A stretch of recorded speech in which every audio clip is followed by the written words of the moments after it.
You're here with NC Courage head coach Sean Nahas at the team's home game against the Orlando Pride.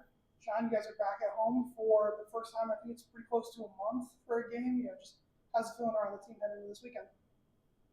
Yeah, it's good. It's always good to be home, but the wonderful NWSL scheduling had us on the road for 6 out of 8 games. So, yeah, it's good, but regardless of home or away, we should have the same mentality. But it's always better to be in the comfort of your own home and normal routine. So, yeah, I know the players are looking forward to it. And obviously getting back in front of the fans, you've talked before about how much of a boost that can give the team in a game. How important is that going to be this weekend to have the fans out there and local?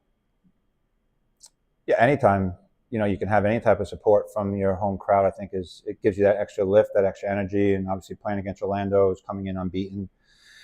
I think it's as long as the fans are there to support, I think that's the important piece. When a group's going through a little bit of a rough patch for many reasons, I think it's important that the fans are there to lift up, or I should say supporters. Fans blow in the wind. Supporters are there no matter what. And I know, knowing our supporters the way we do, we know that they'll be fully behind us and help and lift us up in these times. And every team goes through struggles, but there's probably no better time to be home than right now.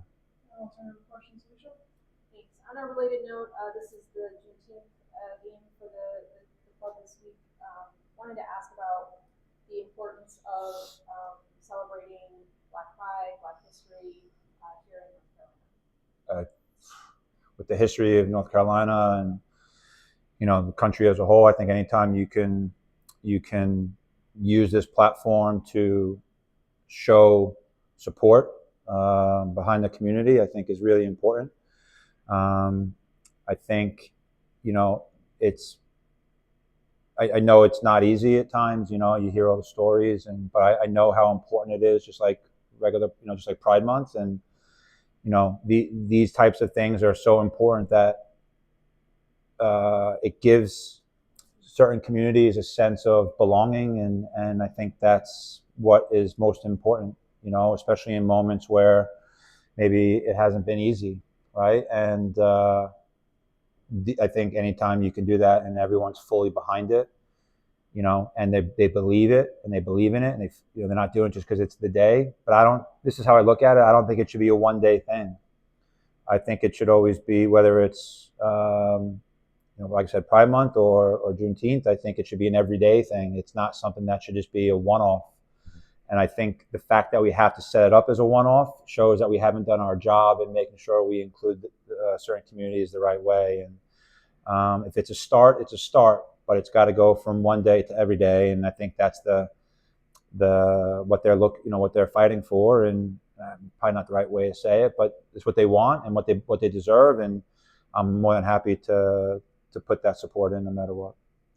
Turning to on-field matters, normally, you say that leading up to a game, you're focused on your team. You don't really preoccupy yourself with the opponents as such. But this weekend, Barbara Branda's coming to town along with the rest of the Pride. She's been on a tear since she's joined the league. Wondering if you could talk a little bit about her start to the league and trying to stop a player who's on such a hot run right now. Yeah, I mean, Orlando Pride's coming to town, and she's a part of it, right? They have other great pieces. They have Rafa, Madril. Morgan Guttra has done well this year. Marta's not playing at a different level. Let's be honest, and she's playing at a level many haven't seen in a while. Obviously, she's been hurt. You have Ali Watt, you have Julie Dore, you have Adriana, Kylie Straunt. They're not. There's a lot of depth there. So we are focused on the Orlando Pride. Barbara Band is a big piece of that, and I think she's a anomaly in terms of this is something the league's never seen before. Just her raw athleticism, but she's so good on the ball too, and she has good movements. I think part of the first game was there was a little bit of hesitancy when we played them, and fear, maybe not fear, but concern about certain things that she possesses. And if you look back at the goals, a lot of them were on our turnovers, right? And they're really good in transition. So we have to make sure that we're fully locked in those moments and not being too disconnected. In overall, I don't think we played poorly in that game. we just didn't do enough to win. They have threats in the critical areas of the field, and we're still trying to develop those areas. So, yeah, we're looking forward to the challenge. We think there's certain spaces that we can do really good work in.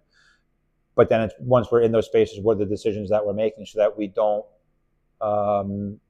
maximize their strengths, right? So we have to maximize our strength. So we have to be really disciplined. We have to know our shifting. We have to know the spaces that they may counter in. We have to know the areas, the what-if moments. I think if we do that, we give ourselves a good, solid chance. But the game is the game, and we won't know until we're in it. I know on a weekly basis you're looking forward to the next game. That's what you're really focused on. But you also talk a lot about the process and kind of progress over the course of the season or progress over a longer term. I heard today that you'll be 41% of the season. Yeah, so you're a good chunk of the way through the season. How do you feel the process is going so far? Different than last year. Look, we have 6 starters that are on the bench out with injury. No team can survive that. And on top of losing players last year, Carol being out, it hurts, right? Olivia being out hurts. Sid being out hurts. Danny now being out, Sully was out for a while. Like, we're not talking about new players. We're talking about integral pieces of the puzzle. And what it's done is it's forced us to have to play players a lot of minutes. Whereas maybe last year we rotated a little bit differently. And I know people say, we don't rotate enough. But, sometimes you have to roll with it because of the situation we're in. Ryan's out with a red now. We can't buy anything right now. It's not for a lack of players' effort. It's not for a lack of players trying. There's a full belief and trust in it. We're excited about some of the things that we're looking to do in the future and bringing some players in. Hopefully there'll be some announcements soon. But yeah, it's different than last year. Last year we had a good group that returned. This year we had whole nother crop. So we had to reestablish things. We're trying to play the same way, but it's a little bit more difficult because of the timing and the qualities in certain areas. And Manaka's hurt. It's just can't buy a break. And then when certain players or certain pieces aren't in the right spot and they're not thriving in those areas, what happens is it makes it easier to defend other players because there's no threats or there's no dynamic movement. So it's those types of things that we've had to sort of play with. And I know people say, they play the same way. Well, we can't play direct. We don't have the pace like a Banda or a Chewinga or Oshwa. That's not how we're made up.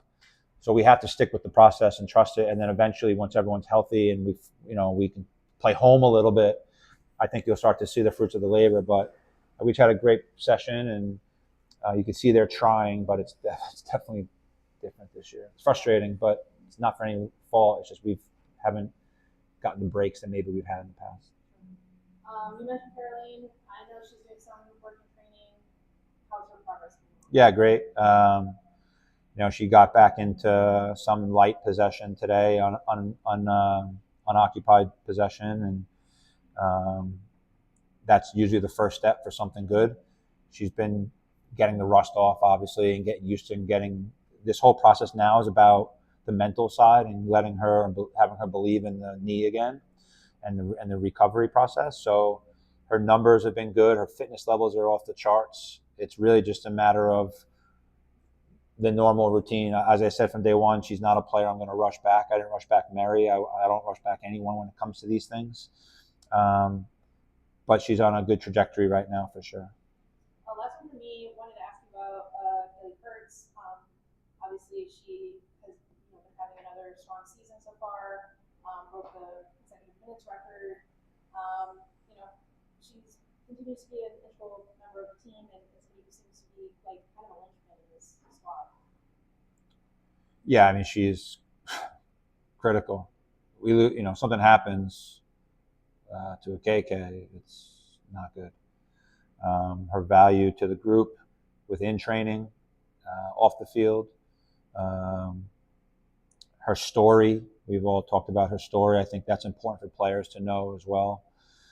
But yeah, she she earned that recognition and that accomplishment because of the work she puts into her craft. I think she said it last year where she's seen the game in a different way. And for someone to say that makes me feel good. But I also think that is why she's playing at that level, because there's a sense of freedom and it's easier for her because of what we've done and the positions we put her in, but her dedication to doing that and taking it all on board.